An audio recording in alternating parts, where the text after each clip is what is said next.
The Gardener and the Burden by Rudyard Kipling. One grave to me was given, one watch till judgment day, and God looked down from heaven and rolled the stone away. One day in all the years, 1 hour in that one day, His angel saw my tears and rolled the stone away. Everyone in the village knew that Helen Turrell did her duty by all her world, and by none more honourably than by her only brother's unfortunate child. The village knew, too, that George Turrell had tried his family severely since early youth, and were not surprised to be told that, after many fresh starts given and thrown away, he, an inspector of Indian police, had entangled himself with the daughter of a retired non-commissioned officer, and had died of a fall from a horse a few weeks before his child was born. Mercifully, George's father and mother were both dead, and though Helen, 35 and independent, might well have washed her hands of the whole disgraceful affair, she most nobly took charge, though she was, at the time, under threat of lung trouble which had driven her to the south of France. She arranged for the passage of the child and a nurse from Bombay, met them at Marseilles, nursed the baby through an attack of infantile dysentery due to the carelessness of the nurse, whom she had had to dismiss, and at last, thin and worn but triumphant, brought the boy late in the autumn, wholly restored, to her Hampshire home. All these details were public property, for Helen was as open as the day, and held that scandals are only increased by hushing them up. She admitted that George had always been rather a black sheep, but things might have been much worse if the mother had insisted on her right to keep the boy. Luckily, it seemed that people of that class would do almost anything for money, and, as George had always turned to her in his scrapes, she felt herself justified, her friends agreed with her, in cutting the whole non-commissioned officer connection, and giving the child every advantage. A christening, by the rector, under the name of Michael, was the first step. So far as she knew herself, she was not, she said, a child-lover, but, for all his faults, she had been very fond of George, and she pointed out that little Michael had his father's mouth to a line, which made something to build upon. As a matter of fact, it was the Turrell forehead, broad, low, and well-shaped, with the widely spaced eyes beneath it, that Michael had most faithfully reproduced. His mouth was somewhat better cut than the family type, but Helen, who would concede nothing good to his mother's side, vowed he was a Turrell all over, and, there being no one to contradict, the likeness was established. In a few years Michael took his place, as accepted as Helen had always been, fearless, philosophical, and fairly good-looking. At 6, he wished to know why he could not call her Mummy, as other boys called their mothers. She explained that she was only his auntie, and that aunties were not quite the same as mummies, but that, if it gave him pleasure, he might call her Mummy at bedtime, for a pet name between themselves. Michael kept his secret most loyally, but Helen, as usual, explained the fact to her friends, which, when Michael heard, he raged. "Why did you tell? Why did you tell?" came at the end of the storm. "Because it's always best to tell the truth," Helen answered, her arm round him as he shook in his cot. "All right, but when the truth's ugly I don't think it's nice." "Don't you, dear?" "No, I don't, and—" She felt the small body stiffen.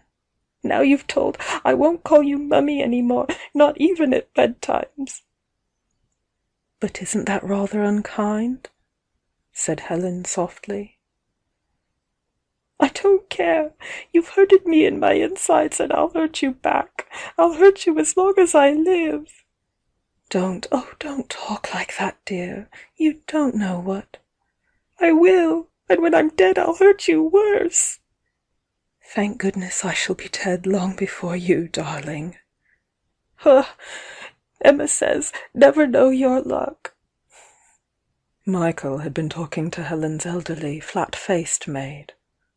"Lots of little boys die quite soon, so will I. Then you'll see." Helen caught her breath and moved towards the door, but the wail of "Mummy! Mummy!" drew her back again, and the two wept together. At 10 years old, after 2 terms at a prep school, something or somebody gave him the idea that his civil status was not quite regular.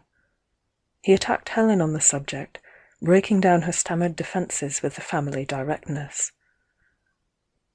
"Don't believe a word of it," he said cheerily at the end.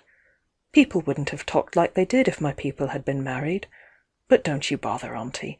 I found out all about my sort in English history and the Shakespeare bits. There was William the Conqueror to begin with, and heaps more, and they all got on first rate. 'Twon't make any difference to you, my being that, will it?"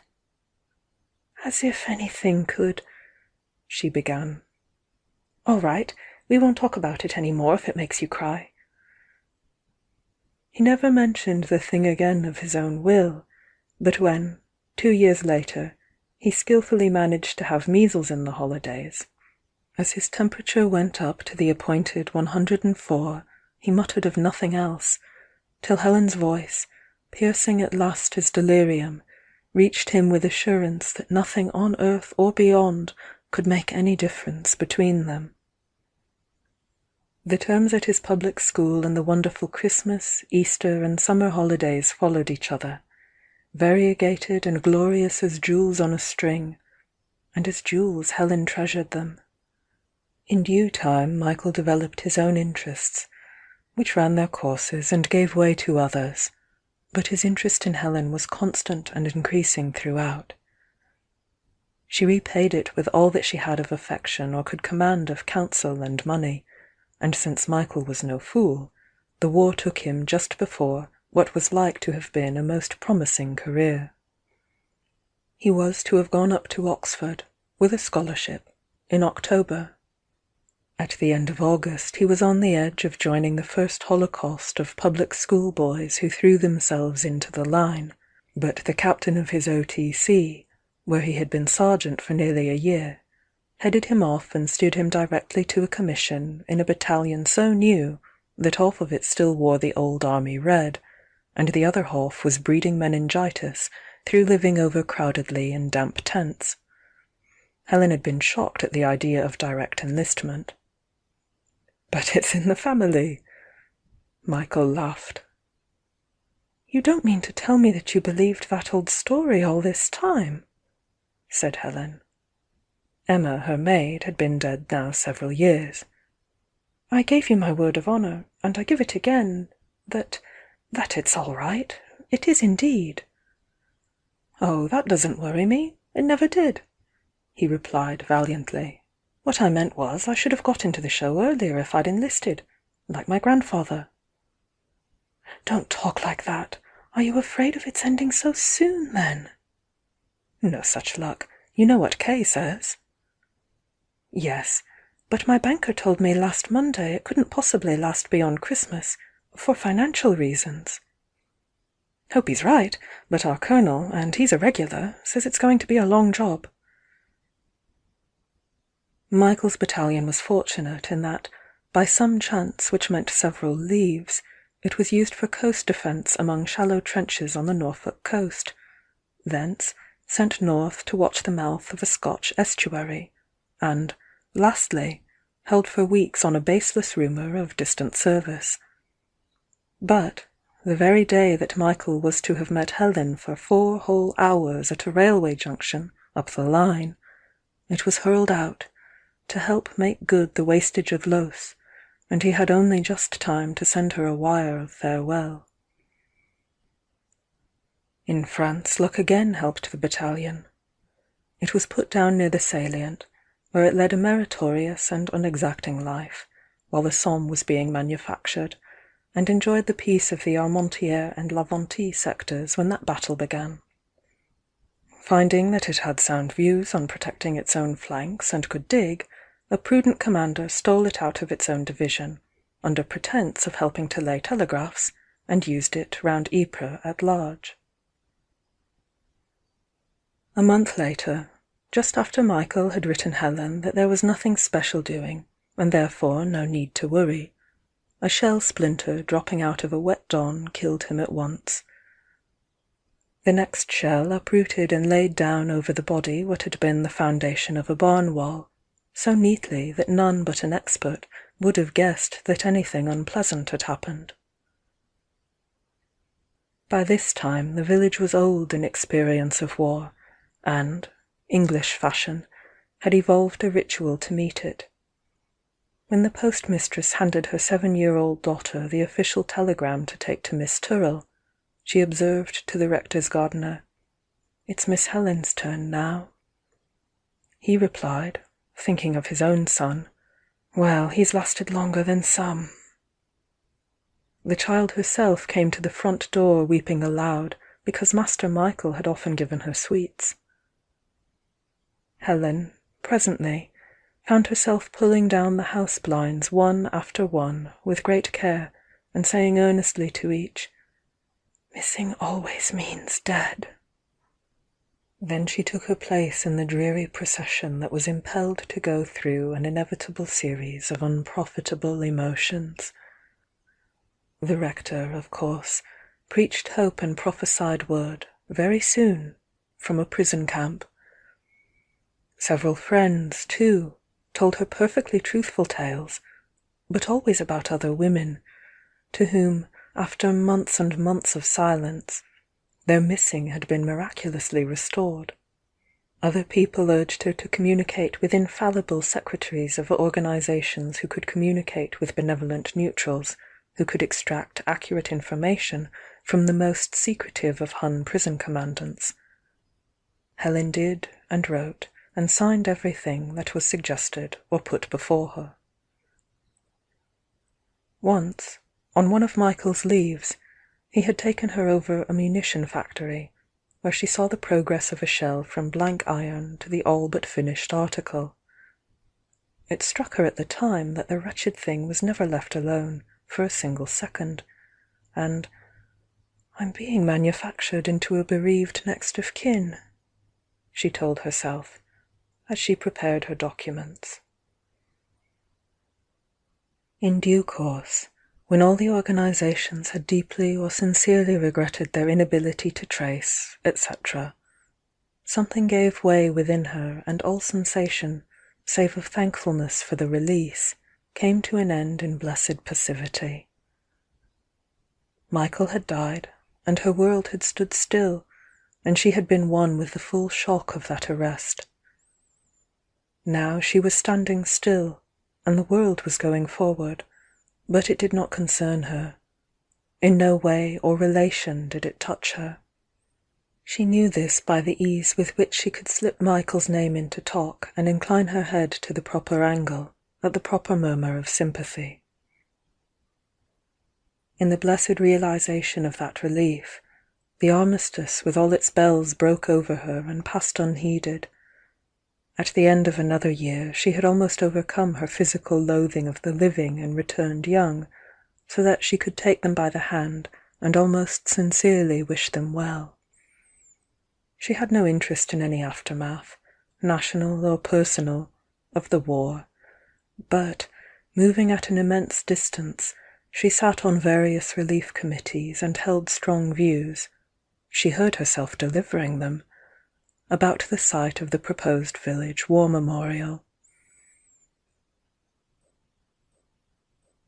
Then there came to her, as next of kin, an official intimation, backed by a page of a letter to her in indelible pencil, a silver identity disc, and a watch, to the effect that the body of Lieutenant Michael Turrell had been found, identified, and reinterred in Hochzelle 3rd Military Cemetery, the letter of the row and the grave's number in that row duly given.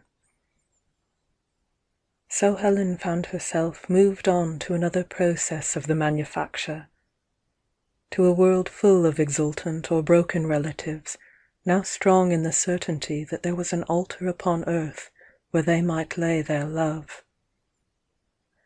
These soon told her, and by means of timetables made clear, how easy it was, and how little it interfered with life's affairs to go and see one's grave.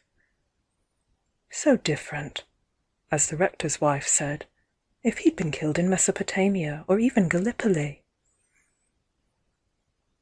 The agony of being waked up to some sort of second life drove Helen across the Channel, where, in a new world of abbreviated titles, she learnt that Achazela III could be comfortably reached by an afternoon train which fitted in with the morning boat, and that there was a comfortable little hotel not 3 kilometres from Achazela itself, where one could spend quite a comfortable night and see one's grave next morning. All this she had from a central authority who lived in a board and tar-paper shed on the skirts of a raised city full of whirling lime dust and blown papers. "By the way," said he, "you know your grave, of course?" "Yes, thank you," said Helen, and showed its row and number typed on Michael's own little typewriter. The officer would have checked it, out of one of his many books, but a large Lancashire woman thrust between them and bade him tell her where she might find her son, who had been corporal in the ASC. His proper name, she sobbed, was Anderson, but, coming of respectable folk, he had of course enlisted under the name of Smith, and he had been killed at Dickiebush in early 15.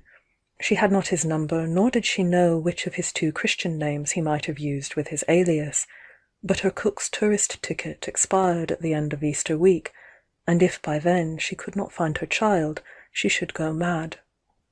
Whereupon she fell forward on Helen's breast, but the officer's wife came out quickly from a little bedroom behind the office, and the 3 of them lifted the woman on to the cot.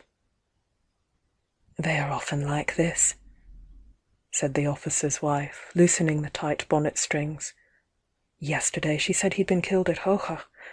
Are you sure you know your grave? It makes such a difference." "Yes, thank you," said Helen, and hurried out before the woman on the bed should begin to lament again. Tea in a crowded mauve and blue-striped wooden structure, with a false front, carried her still further into the nightmare. She paid her bill beside a stolid, plain-featured Englishwoman, who, hearing her inquire about the train to Hochazela, volunteered to come with her. "I'm going to Hochazela myself," she explained. "Not to Hochazela III, mine is sugar factory, but they call it La Rosière now. It's just south of Hochazela III. Have you got your room at the hotel there?" "Oh yes, thank you. I've wired." "That's better. Sometimes the place is quite full, and at others there's hardly a soul. But they've put the bathrooms into the old Lion d'Or. That's the hotel on the west side of Sugar Factory, and it draws off a lot of people, luckily. It's all new to me. This is the first time I've been over." "Indeed? This is my 9th time since the armistice. Not on my own account. I haven't lost anyone, thank God. But, like everyone else, I've a lot of friends at home who have. Coming over as often as I do, I find it helps them to have someone just look at the place and tell them about it afterwards. And one can take photos for them, too. I get quite a list of commissions to execute." She laughed nervously and tapped her slung kodak. "There are 2 or 3 to see at Sugar Factory this time, and plenty of others in the cemeteries all about. My system is to save them up, and arrange them, you know. And when I've got enough commissions for one area to make it worthwhile, I pop over and execute them. It does comfort people." "I suppose so," Helen answered, shivering as they entered the little train. "Of course it does. Isn't it lucky we've got window seats? It must do, or they wouldn't ask one to do it, would they? I've a list of quite 12 or 15 commissions here." She tapped the kodak again. "I must sort them out tonight. Oh, I forgot to ask you, what's yours?" "My nephew," said Helen. but I was very fond of him. Ah, yes, I sometimes wonder whether they know after death. What do you think? Oh, I haven't dared to think much about that sort of thing, said Helen, almost lifting her hands to keep her off. Perhaps that's better, the woman answered. The sense of loss must be enough, I expect. Well, I won't worry you any more. Helen was grateful, but when they reached the hotel, Mrs. Scarsworth, they had exchanged names, insisted on dining at the same table with her, and after the meal, in the little, hideous salon full of low-voiced relatives, took Helen through her commissions with biographies of the dead, where she happened to know them, and sketches of their next of kin. Helen endured till nearly 9:30, ere she fled to her room. Almost at once there was a knock at her door, and Mrs. Scarsworth entered, her hands, holding the dreadful list, clasped before her. Yes, I know," she began. "You're sick of me, but I want to tell you something. You aren't married, are you? Then perhaps you won't. But it doesn't matter. I've got to tell someone. I can't go on any longer like this." "But please—" Mrs. Scarsworth had backed against the shut door, and her mouth worked dryly. "In a minute," she said. You know about these graves of mine I was telling you about downstairs just now. They really are commissions. At least, several of them are." Her eye wandered round the room. "What extraordinary wallpapers they have in Belgium, don't you think?" "Yes, I swear they are commissions. But there's one, do you see, and he was more to me than anything else in the world. Do you understand?" Helen nodded. "More than anyone else. And of course he oughtn't to have been. He ought to have been nothing to me. But he was. He is. That's why I do the commissions, you see. That's all." "But why do you tell me?" Helen asked desperately. "Because I'm so tired of lying, always lying, year in and year out. When I don't tell lies, I've got to act 'em and I've got to think 'em always. You don't know what that means. He was everything to me that he oughtn't to have been. The one real thing, the only thing that ever happened to me in all my life, and I've had to pretend he wasn't. I've had to watch every word I said and think out what lie I'd tell next for years and years." "How many years?" Helen asked. 6 years and 4 months before, and 2 3/4 after. I've gone to him 8 times since. Tomorrow will make the 9th, and I can't go to him again with nobody in the world knowing. I want to be honest with someone before I go. Do you understand that it isn't worthy of him? So I had to tell you. I can't keep it up any longer. Oh, I can't." She lifted her joined hands almost to the level of her mouth and brought them down sharply, still joined, to full arm's length below her waist. Helen reached forward, caught them, bowed her head over them, and murmured, "Oh, my dear, my—" Mrs. Scarsworth stepped back, her face all mottled. "My God," said she, "is that how you take it?"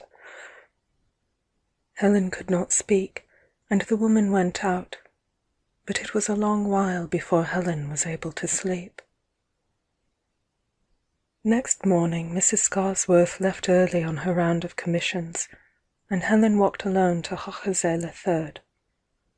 The place was still in the making, and stood some 5 or 6 feet above the metalled road, which it flanked for hundreds of yards. Culverts across a deep ditch served for entrances through the unfinished boundary wall. She climbed a few wooden-faced earthen steps, and then met the entire crowded level of the thing in one held breath. She did not know Hachazé III counted 21,000 dead already. All she saw was a merciless sea of black crosses, bearing little strips of stamped tin at all angles across their faces. She could distinguish no order or arrangement in their mass, nothing but a waist-high wilderness as of weeds stricken dead, rushing at her. She went forward, moved to the left and the right hopelessly, wondering by what guidance she should ever come to her own. A great distance away there was a line of whiteness. It proved to be a block of some 200 or 300 graves whose headstones had already been set, whose flowers planted out, and whose new sown grass showed green. Here she could see clear-cut letters at the ends of the rows, and, referring to her slip, realized that it was not here she must look. A man knelt behind a line of headstones, evidently a gardener, for he was firming a young plant in the soft earth. She went towards him, her paper in her hand. He rose at her approach, and without prelude or salutation asked, "Who are you looking for?" "Lieutenant Michael Turrell, my nephew," said Helen slowly and word for word, as she had many thousands of times in her life.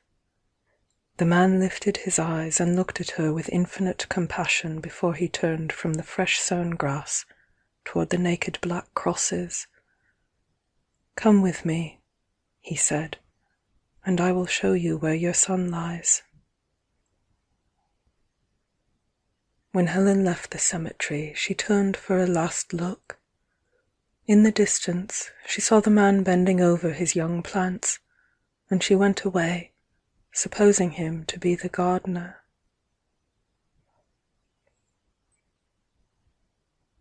One grief on me is laid, each day of every year, wherein no soul can aid, whereof no soul can hear, whereto no end is seen, except to grieve again. Ah, Mary Magdalene, where is there greater pain? To dream on dear disgrace each hour of every day, to bring no honest face to aught I do or say, to lie from morn till e'en, to know my lies are vain. Ah, Mary Magdalene, where can be greater pain? To watch my steadfast fear attend my every way, each day of every year, each hour of every day, to burn and chill between, to quake and rage again. Ah, Mary Magdalene, where shall be greater pain? One grave to me was given, to guard till judgment day, but God looked down from heaven and rolled the stone away.